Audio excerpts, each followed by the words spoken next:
देश और दुनिया की हर खबर से जुड़े रहने के लिए वार्तालाप टीवी को अभी सब्सक्राइब करें और हाँ, बेल आइकन दबाना ना भूलें। अब हर खबर आपके फोन पर।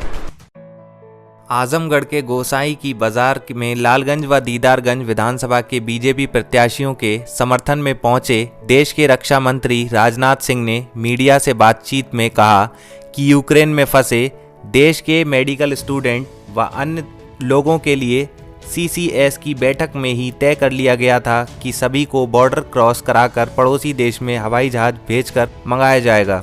यह प्रक्रिया लगातार जारी है। यूक्रेन के दूसरे पड़ोसी देशों के एयर स्ट्रिप पर हवाई जहाज लैंड करने के लिए परमिशन लेनी पड़ती है। वह प्रक्रिया पूरी की जा रही है।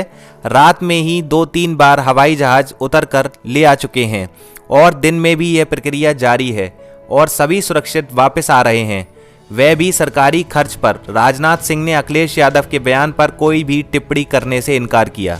राजनाथ ने जनसभा में कहा कि यूपी में 10 मार्च को बीजेपी की ही सरकार बनेगी। इसके लिए लोगों से भारी जन समर्थन मिल रहा है। उन्होंने दावा किया कि बनेगी तो होली दिवाली में हर उज्ज्वला वाले घर को मुफ्त सिलेंडर दिया जाएगा। वहीं ये भी कहा कि 14 दिन के अंदर गन्ने का भुगतान किया जाएगा। उन्होंने केंद्र व राज्य सरकार की योजनाओं को गिनाया और कहा कि इसका लाभ सभी वर्गों को, खासकर गरीब वर्ग को खूब मिला है। पहले 1 रुपये देश की राजधानी से चलता था तो गरीब तक 15 पैसा पहुंचता था, लेकिन अब 1 रुपये जाता है तो 1 रुपये ही मिलता है। उन्होंने आयुष्मान कार्ड के बारे में भी बात की, कहा कि यह केवल आपके ज़िले में ही नहीं, देश के किसी भी महानगर में काम करेगा। उन्होंने यह भी कहा कि यह तय किया गया है कि जल्द ही परिवहन बसों में 60 वर्ष से ज़्यादा उम्र की महिलाओं को मुफ्त यात्रा की सुविधा मिलेगी। सरकार अन्नपूर्णा कैंटीन चलाएगी, जहां पर बहुत सस्ते दर में लोगों को भोजन प्राप्त होगा। उन्होंने चुटकी ली कि अगर आपकी पत्नी से किसी बात की नाराजगी हो जाए तो आपको अन्नपूर्णा कैंटीन भोजन कराएगी।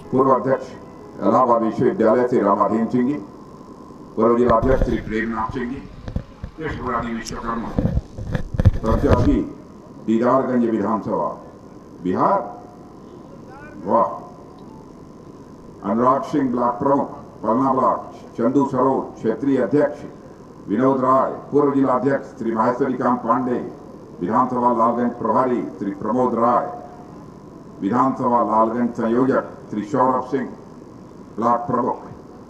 ये जो समस्याएं हैं 25,000 लोगों के ऊपर जो संकट है, रेस्क्यू हो रहा है, लेकिन उस तरह से नहीं जितना कि चाहिए था और लोग घबराए हुए हैं। मैंने बिल्कुल घबराने का कोई कारण नहीं। CCS की बैठक होने के पहले इस संबंध में स्पष्ट निर्देश दे दिए थे कि यूक्रेन से रहने वाले हमारे भारत आना चाहते हैं, तुरंत उनके भारत लाए जाने की व्यवस्था प्रारंभ की जानी चाहिए और व्यवस्था प्रारंभ भी हो गई। समीक्षा भी की और उन्होंने कहा कि नंबर ऑफ प्लेन्स, यानी प्लेन्स की संख्या पड़ोसी राष्ट्रों में, यूक्रेन में हम लैंड नहीं कर सकते, जो पड़ोसी जो राष्ट्र हैं उन राष्ट्रों में एयर स्ट्रिप पर वहाँ की गवर्नमेंट की परमिशन भी लेनी पड़ती है। तो हमारी जो प्लेन वहाँ जाएँ और वहाँ के हमारे बच्चे यूक्रेन में रहने वाले फिर वो बॉर्डर पर आ जाए इन देशों के जहाँ पर हमारी प्लेन्स हैं और वहाँ से हम उनको ले आए। आपने देखा कि रात को ही 3 या 4 ट्रिप आ चुकी है, लगातार दिन में भी यह सिलसिला जारी है। हम लोग पूरी तरह से इसके लिए प्रतिबद्ध हैं कि जो हमारे वहाँ भारतीय हैं यूक्रेन में वह सब सुरक्षित सकुशल भारत लाए जाएंगे और सरकारी खर्च पर वो भारत लाए जाएंगे।